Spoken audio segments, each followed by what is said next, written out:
ቀጫጭንና የሚረግፉ ሽፋሽፍቶች ውበትሽን ቀንሰውታል? ሰው ሰራሽ ሽፋሽፍት፣ ፌክ አይላሽ ወይም ደግሞ ውድ የሆኑ ኬሚካሎችን መጠቀምስ ሰልችቶሻል? ሰላም ጤና ይስጥልኝ ውድ የቻናሌ ቤተሰቦች እንደምን አላችሁ? እኔ በጣም ደህና ነኝ፣ እግዚአብሔር ይመስገን። ዛሬ በሳይንስ የተረጋገጠውን ሙሉ በሙሉ ተፈጥሯዊና በአጭር ጊዜ ውስጥ ወፍራም እንዲሁም ረጅም ሽፋሽፍት እንዲኖረን የሚረዳውን የዱባ ፍሬ ዘይትን ሚስጥር እናያለን ማለት ነው። ለቻናሉ አዲስ የሆናችሁ ሰዎች ቻናሉን ሰብስክራይብ በማድረግ ቤተሰብ መሆን ይችላሉ። እንዲሁም ደግሞ ቪዲዮ ጠቃሚ መስሎ ከታያችሁ ላይክ በማድረግ ቪዲዮውን እስከ መጨረሻው ድረስ መከታተል እና አሰራሩን ማየት ይችላሉ ማለት ነው። እንግዲህ ዛሬ ይዤላችሁ የመጣሁት ብዙዎቻችን ሴቶች የአይን ሽፋሽፍታችን እንዲረዝም፣ እንዲወፍር እንዲሁም የሚያምር ገጽታ እንዲኖረው እንፈልጋለን። ስለዚህም ደግሞ ዋን ባይ ዋን እየተሰራን አይላሽ እየተጠቀምን እንዲሁም ደግሞ ሌሎች ሽፋሽፍቶችን ፌክ ላሾችን እንቀጠላለን። ግን ያንን ከማድረጋችን በፊት እንዴት የሚያምር ሽፋሽፍት እንዲኖረን በቤት ውስጥ ምን ማድረግ እንደምንችል እነግራችኋለሁ ማለት ነው። የምናየው የዱባ ፍሬ ለሽፋሽፍት እድገት እንዴት እንደሚሰራና ሳይንሱ የሚለውን እነግራችኋለሁ ማለት ነው። አንደኛ በዱባ ፍሬ ውስጥ ያለው ነገር ምንድነው? ዚንክ ነው። ዚንክና አሚኖ አሲዶች አሉት። ስለዚህ የሽፋሽፍታችን ዋነኛ አካል የሆነው ኬራቲን ወይም ደግሞ ፕሮቲን ግንባታን ያፋጠኑልናል እንዲሁም ደግሞ የፀጉር ስሮችን ያጠነክራሉ ማለት ነው። በዚህ ምክንያት ተመራጭ አድርጎታል። ሁለተኛው ነገር ስናይ ፋቲ አሲዶች፣ እነዚህ ኦሜጋ 3 እና ኦሜጋ 6 የሆኑትን ነገሮች አሉት። የሽፋሽፍት ስሮችን ይሄ ሄር ፎሊክል በጥቅል እርጥበት በመስጠት ረጅም ጊዜ ሳይረግፍ እንዲቆይ ያደርጋል። ይሄ ብዙ ጊዜ ሽፋሽፍታችን እየረገፈ ለሚያስቸግረን ሰዎች ነው ማለት ነው።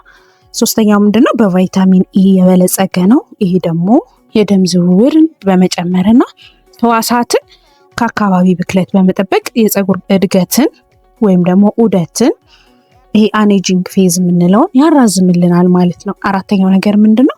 ፌስትሮል ነው። ይሄ ፀጉር እንዲረግፍ የሚያደርገውን ዲኤችቲ የተባለ ሆርሞን እንቅስቃሴ በመግታት የሽፋሽፍት መሳሳትን ይከላከላል ማለት ነው። ስለዚህ እነዚህ 4 ጥቅሞች ስላሉት ይሄንን የዱባ ፍሬ ዘይት ብንጠቀም እጅግ ተጠቃሚ እንሆናለን ማለት ነው። መመሪያችን ምንድነው? አንደኛ ትክክለኛውን ዘይት መምረጥ ያስፈልጋል። ቅይጥ አለ ወይ? ይሄ በቅዝቃዜ የተጨመቀ ነው ወይ የሚለውን ነገር መለየት ያስፈልጋል ስንጠቀም ማለት ነው። ሁለተኛ ነገር ምንድነው?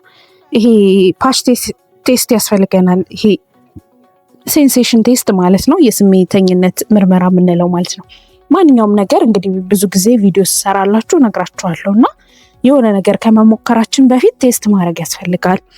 ይሄ በጆሮአችን ግንድ ስር ኦር ደግሞ እጃችን ላይ ምንም አይነት ከመቀባታችን በፊት እነሱ ቦታዎች ላይ ቼክ ማድረግ ያስፈልጋል። ምክንያቱም አለርጂ ነን አይደለም የሚለውን ነገር ለማወቅ ወይም ደግሞ ለማረጋገጥ ማለት ነው። ስለዚህ ዘይቱን በቅድሚያ በእጃችን አንጓ ላይ ወይም ደግሞ በጆሮአችን ጀርባ ላይ በመቀባት ለ24 ሰዓታት አለርጂ አለመኖሩን ቼክ ማድረግ ያስፈልጋል። ምክንያቱም በጣም ሴንሲቲቭ ቦታ ላይ ስለምንቀባው ማለት ነው። ሌላው ፊትን ማጽዳት ያስፈልጋል።